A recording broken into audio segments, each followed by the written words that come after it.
మీ పేరు? నమస్కారం, నేను మురళీకృష్ణ మైనంపాటి.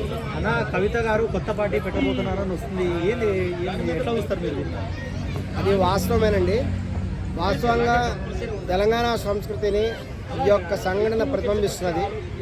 తెలంగాణలో ఏంటంటే ఆడవాళ్ళు మగవాళ్ళు అనేటువంటి వాళ్ళ మధ్య తల్లిదండ్రులు వివక్ష చూపిస్తారు అనేటువంటి అపవాదం ఉంది. మనం బయట కూడా గమనించినట్లయితే మగపిల్లలు ప్రైవేట్ స్కూల్లో చదువుతుంటే ఆడపిల్లలని గవర్నమెంట్ స్కూల్లో చదివిస్తారు. ఈ విధమైనటువంటి సంఘటనలు కొన్ని చోట్ల జరిగినాయి. ఇక్కడ మనం కేసీఆర్ గారిని చూసుకుంటే కేసీఆర్ గారు కేవలం తన కుమారుడిని మాత్రమే ఎంకరేజ్మెంట్ చేస్తూ ఆయనకు అనేక ప్రోత్సాహకాలు అందజేశారు. కానీ కవిత గారిని తగినటువంటి విధంగా కూడా కేసీఆర్ గారు ప్రోత్సహించలేదు.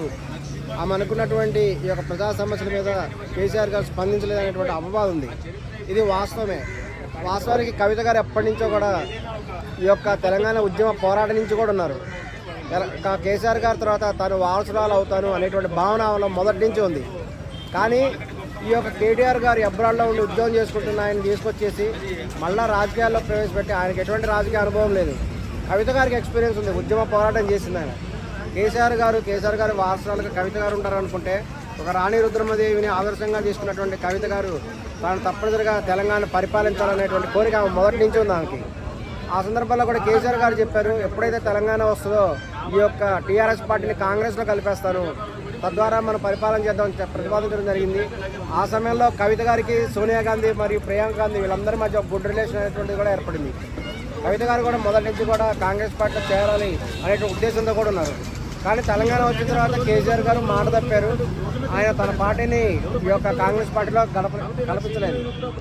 వాస్తవానికి సోనియా గాంధీ ఇచ్చారు తెలంగాణ, ఇదే వాస్తవం.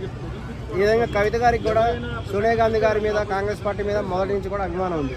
కానీ తదుపరి వచ్చినటువంటి అధికారంలో ఉన్నప్పుడు లేని కొత్త పార్టీ అంశం ఇప్పుడు అధికారం పోయిన తర్వాత ఆపోజిషన్లోకి వచ్చిన తర్వాతనే గుర్తొచ్చిందా కవితకి? అవునండి, ఎందుకంటే ఆమె రీసెంట్గా అరెస్ట్ కూడా అయింది. ఆమె ఖచ్చితంగా బీజేపీ గవర్నమెంటే తను అరెస్ట్ చేయించింది అనేటువంటి భావన కూడా ఆమెలో ఉంది.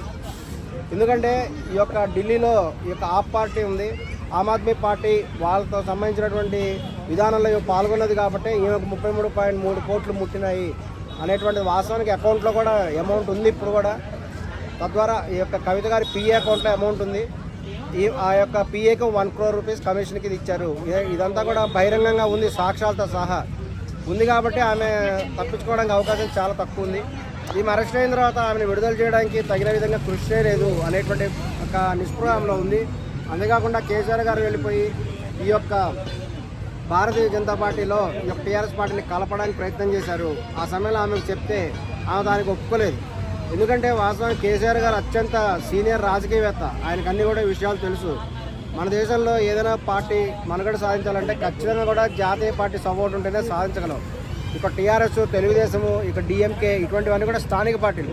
ఇవన్నీ స్థానిక చెల్లుబాటు అవుతాయి. కానీ జాతీయ పార్టీలో ఇటువంటి కాంగ్రెస్ పార్టీ, బీజేపీ పార్టీతో ఒప్పందం ఉంటేనే వాళ్ళు మనుగడ సాధించగలం. లేకపోతే సిబిఐ ఎంక్వైరీలు, ఈడీ ఎంక్వైరీ ఇటువంటి ఎంక్వైరీల ద్వారా సమస్యలు కూడా ఎదుర్కోవాల్సి వస్తుంది.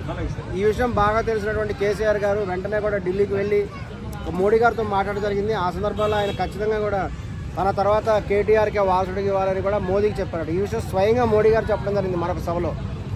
ఈ యొక్క స్వయంగా కేసీఆర్ గారు తన యొక్క టీఆర్ఎస్ పార్టీని బీజేపీలో కలుపుదామన్నారు. కానీ తన తర్వాత కేటీఆర్ గారికి ఇవ్వాలి అని చెప్పారు. ఇది మోడీ గవర్నమెంట్ వాళ్ళు ఒప్పుకోలేదట. వాళ్ళు ఏమన్నారంటే ఇదేమైనా రాజరికాల వంశపారంపర్యంగా ఇవ్వడానికి అలా కుదరదు, ఈ యొక్క ఎలక్షన్ ద్వారానే సాధ్యమవుతుందని చెప్పారట. ఆ విషయంలో వాళ్ళ మధ్య ఒప్పందం కుదరకపోవడం వల్ల టీఆర్ఎస్ పార్టీ బీజేపీలో కలవలేదు. ఈ విషయాన్ని మోడీ గారు స్వయంగా కూడా ఒక సభలో చెప్పడం జరిగింది. ఇదంతా కూడా తెలిసినటువంటి కవిత గారు తీవ్రమైనటువంటి ఆగ్రహంతో రగిలిపోయారు. కానీ ఆమె ఎంత స్పందించినప్పటికి కూడా ఈవెన్ పసుపు బోర్డు పెట్టండి అని 2 దఫాలు చెప్తున్నప్పటికి కూడా ఆమె చెప్పినటువంటి ప్రజా సమస్యను కూడా కేసీఆర్ గారు తీర్చలేదు. అంతేకాకుండా ఆమె కనీసం కలుసుకోవడానికి కూడా వీలు లేకుండా ఆమెకు అపాయింట్మెంట్ కూడా ఇవ్వకుండా ఆమె తీవ్రమైనటువంటి అవమానానికి గురి చేశారు. ఇప్పుడు ఏంటంటే తర్వాత కేటీఆర్ గారు ఆయన మీద నోటీసులు వచ్చినాయి. కేటీఆర్ గారు అరెస్ట్ అయ్యేటువంటి సందర్భాల్లో వచ్చినప్పుడు వాళ్ళు కూడా అనేక రకాల ఒప్పందం మాట్లాడుకోవడం ద్వారా కేటీఆర్ గారు అరెస్ట్ కాకుండా కాపాడారు. కానీ కవిత గారిని కాపాడలేదు అనేటువంటిది ఆవిడ బాధ. ఆమె అరెస్ట్ అయ్యారు, కేటీఆర్ గారిని కాపాడుతున్నారు. తన తర్వాత పార్టీలో ఏం జరుగుతుంది? ఒకవేళ బీజేపీలో జాయిన్ అవుతుందా, లేకపోతే ఓన్గా పార్టీ పెట్టబోతుందా? కేసీఆర్ని ఎదిరించి ఏదైనా డెసిజన్ తీసుకుంటే ఎలా ఉండబోతుంది? ఆమె ప్రస్తుతం చెప్పడం ఏంటంటే కేసీఆర్ గారు వాళ్ళ నాన్న కాబట్టి కేసీఆర్ గారు ఒక దేవుడు లాంటి వాడు. కానీ కేసీఆర్ చుట్టూ దయ్యాలు ఉన్నాయి. ఆ అవే తన లెటర్ను చారనివ్వలేదు అనేటువంటి తీవ్ర విమర్శ చేసింది. ఆమె చెప్పింది స్పష్టంగా కేటీఆర్ గురించి మరియు సంతోష్ గారి గురించి అనేటువంటి విషయం కూడా స్పష్టమవుతున్నది. దీనికి తీటుగా కూడా కేటీఆర్ గారు స్పందించి కవిత గారిని తీవ్రమైన అవమానానికి బహిరంగ గురి చేశారు. అదేంటంటే కేటీఆర్ గారు తర్వాతనే ప్రెస్ మీటింగ్ పెట్టేసి కవిత